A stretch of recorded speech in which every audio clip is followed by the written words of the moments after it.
the bit from the beginning comes back at the end. Yeah. Sort of close that. That's really nice circularity.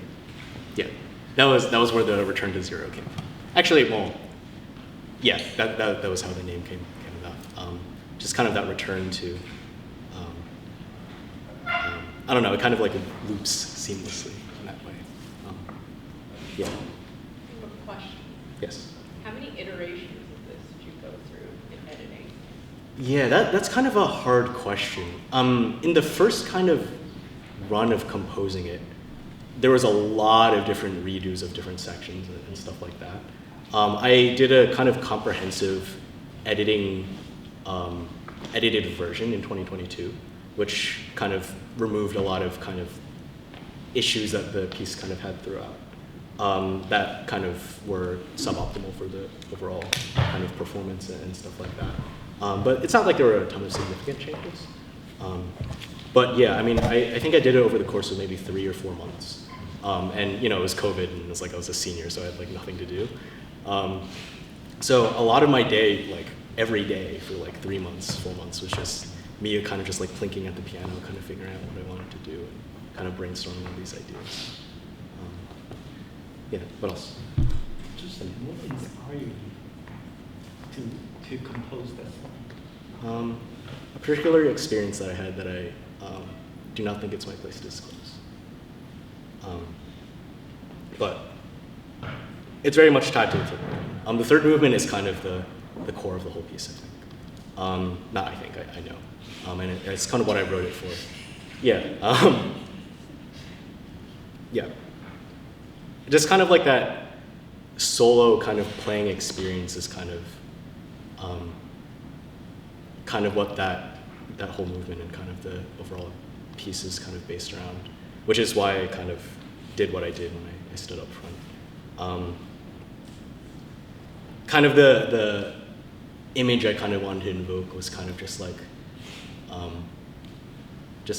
somebody just kind of playing out and like into nothingness, and then kind of like having this backing coming in through the other horns, which I think, I mean, I'm pretty proud of that section. I think it's pretty damn cool, the way it all weaves together, and yeah.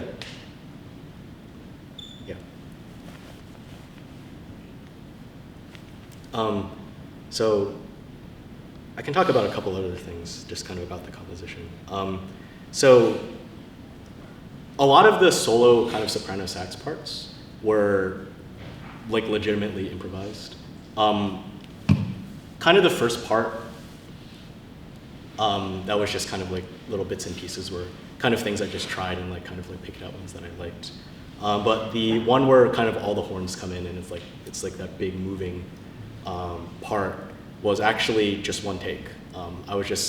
I knew I wanted to compose something like that, and I just kind of wanted to see what comes out. So I was actually sitting in, I think it was your room actually, because you weren't around, and like me and Colin share a room at home. I remember I was just sitting in the window with the windows open, and I was just like, I'm just gonna see what happens. I'm just gonna play and see what happens.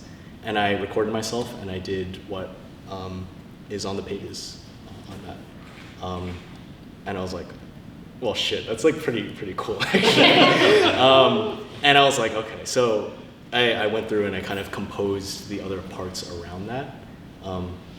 And yeah, I'm really happy with kind of how that turned out. And I think it's something I just think about a lot, kind of like with these things of just kind of like expressing oneself through music and just through like, just playing whatever my heart is feeling. And I think it's cool to see kind of like that has kind of come up in a lot of different things that I've worked on afterwards. Like the reason that I found Solitary Poems so cool, like that body of like solo soprano sax work, was because it's kind of the same idea, and I'd never seen any of that before. Like obviously it's not like we communicated or anything like that. It's just, I think there's kind of like this like shared common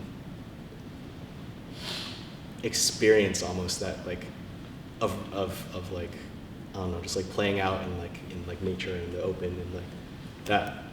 I don't know, like somehow like multiple people have come to that kind of same thing, and I think that's really cool somehow. there's actually another anime that I want to talk about, which kind of takes reference to some of this, which is it's this jazz anime actually called Blue Giant, and the main character, he always practices like his whole like his thing is that he practices by like this river, like every day for like hours on end. He just plays over this like body of water, and like an experience like that is what kind of inspired this piece. And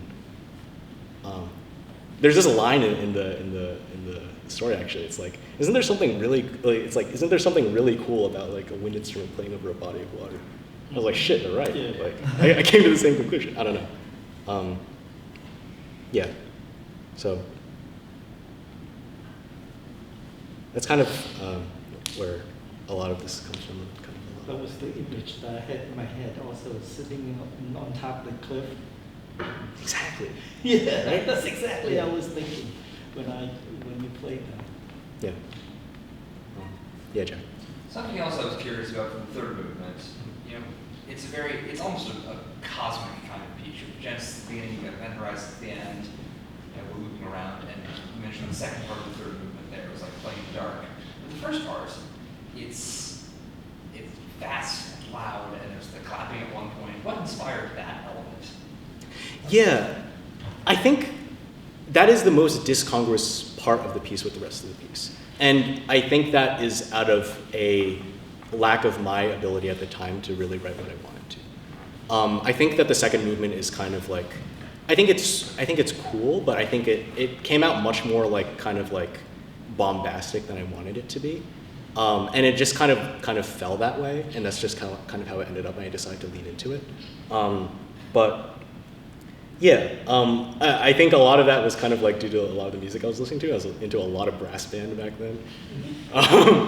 And so that's where a lot of that comes from. But the title of that, Blink and You'll Miss It, I think kind of comes from the idea of just kind of like life passing by, I think. And the idea is like it's kind of a pun in that like it's so fast that like it's like fast lines or whatever. But also just kind of reflecting on that idea. And part of the other reason, and the movement delineations might not have been very clear, but the part when William, the tenor, was kind of doing that solo when everybody else was playing like chords and pads, that was the other half of Blink and You'll Miss It. And I think kind of that dichotomy was kind of something that I wanted to portray, and kind of like that like very reflective, like morose like solo, which William played brilliantly. His tone is like perfect for it. I was actually so like happy the first time I heard him do it. And yeah, so that's kind of where the idea comes in, and it kind of transitions into the vulnerable experience of the third movement. That 1, 2, 3 in the second was the first time I've ever heard you yell at anything. Is that true? Yes. I feel like I just shout like random shit. I don't know. So do I not? Yeah. Okay. Yeah. That's fair. Yeah. I mean, it's in my part. I wrote it in for myself. Shout 1, 2, 3. Yeah. Have you played that piece before? No. On live? No. That was the first time. Thank you for sharing with us. Yeah. No, thank you for listening. Yeah, it was really good. Yeah.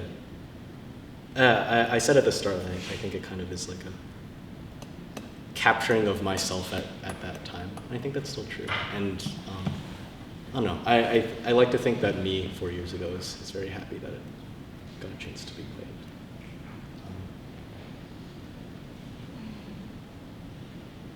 So, yeah. Okay, I have one more thing I'd like to play for you all.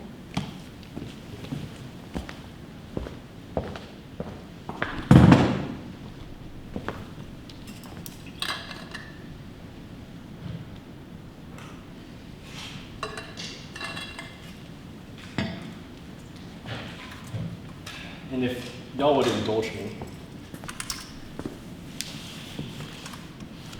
come join me.